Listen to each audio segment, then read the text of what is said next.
Merilis satu jajaran smartphone yang terdiri dari 2 atau bahkan 3 varian sudah menjadi hal biasa saat ini. Vivo adalah salah satunya. Pada kesempatan ini, Vivo langsung memboyong 2 smartphone-nya, V3 dan V3 Max di saat bersamaan. Bersama saya Imelda Lianzi, inilah review Vivo V3 dan V3 Max.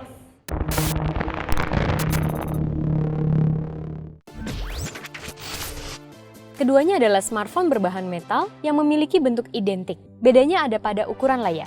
Vivo V3 berdimensi 5 inci, sedangkan Vivo V3 Max berlayar 5,5 inci. Vivo menawarkan pilihan warna gold dan rose gold.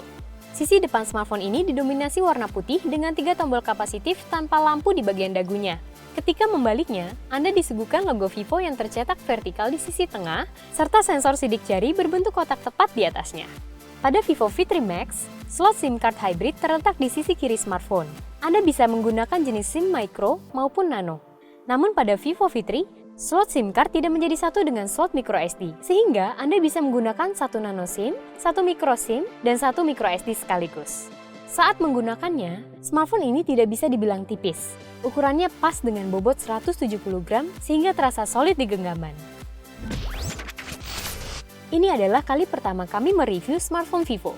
Dan kami tidak menyangka kalau UI milik Vivo V3 dan V3 Max begitu kaya fitur. UI ini bernama Vantage OS. Sekilas, Vantage OS terasa familiar seperti iOS.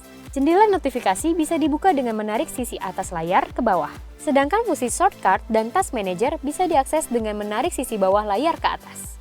Jika ingin menyembunyikan ikon aplikasi, tekan tombol menu 2 kali, lalu pilih Hide Icon. Buat Anda yang hobi gonta-ganti tampilan user interface smartphone, ada banyak pilihan theme yang bisa di-download cuma-cuma, termasuk theme untuk lock screen. Selanjutnya, kita akan fokus pada beberapa fitur menarik yang ditawarkan oleh Vantage OS. Yang pertama adalah kemampuan screenshot.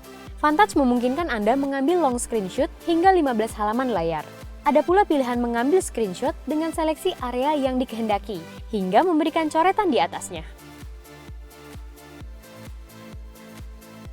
Tidak ketinggalan, ada pula pilihan untuk merekam layar dalam bentuk video.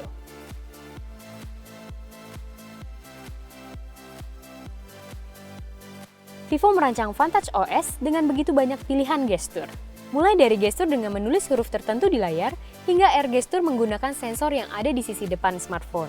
Plus, fitur Smart Click untuk menjalankan satu aplikasi favorit secara cepat saat smartphone terkunci dengan menekan tombol volume down. Jika sedang terpaksa harus menggunakan smartphone dengan satu tangan, Vivo juga menyertakan fitur one-handed operation dengan ukuran dan posisi yang bisa diatur sesuka hati. Khusus pada V3 Max, ada fitur multi-split untuk menjalankan 2 aplikasi bersamaan. Namun, fitur ini hanya akan aktif ketika Anda menerima notifikasi pesan dari aplikasi tertentu saja, seperti Facebook, WeChat, Message, Line, atau WhatsApp.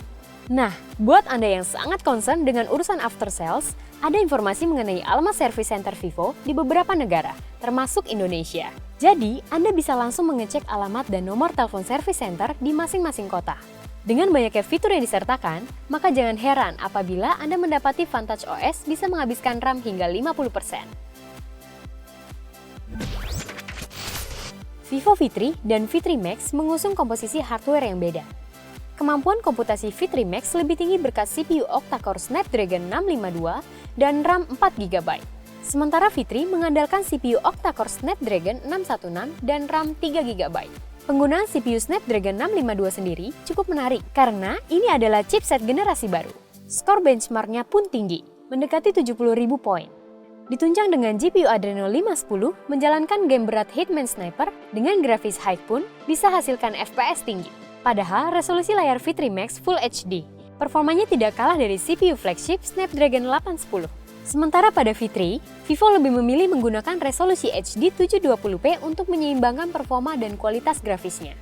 Kalau dijajarkan, ternyata cukup sulit untuk membedakan resolusi Full HD pada layar V3 Max dan resolusi HD 720 pada layar V3.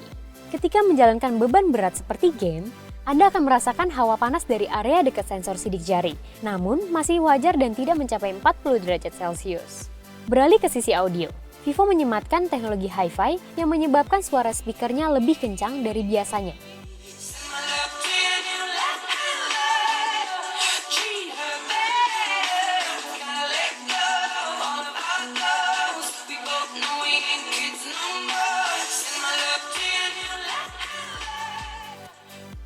Jika ingin lebih puas lagi, ada baiknya Anda menggunakan headphone dan mengatur equalizer sesuai selera Anda. Untuk menunjang kemampuannya, Vivo menyematkan baterai 3000 mAh pada V3 Max dan baterai 2550 mAh pada V3. Khusus pada V3 Max, baterainya didukung teknologi fast charging.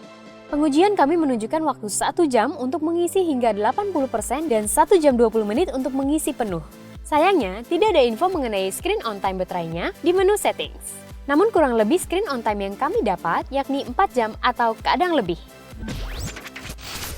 Di sektor kamera, Vivo V3 dan V3 Max sama-sama mengandalkan duet kamera 13 dan 8 megapiksel. Vivo menawarkan beberapa mode foto. Ada Face Beauty, HDR, Night Mode, Motion Track, Ultra HD, Slow Motion, Fast Motion, hingga manual.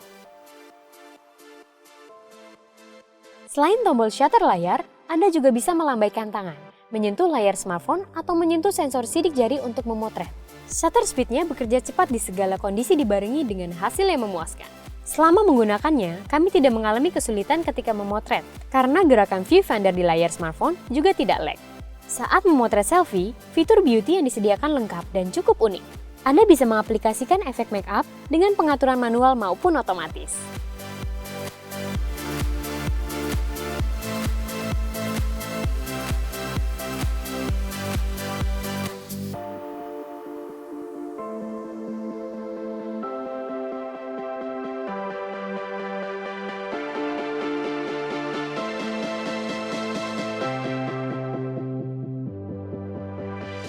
Punya desain elegan, Vivo V3 dan V3 Max turut didukung UI yang sangat kaya fitur. Kualitas layarnya oke, sensornya lengkap, baterainya cukup awet, dan kamera kece. Apa yang ditawarkan kedua smartphone ini melebihi ekspektasi kami.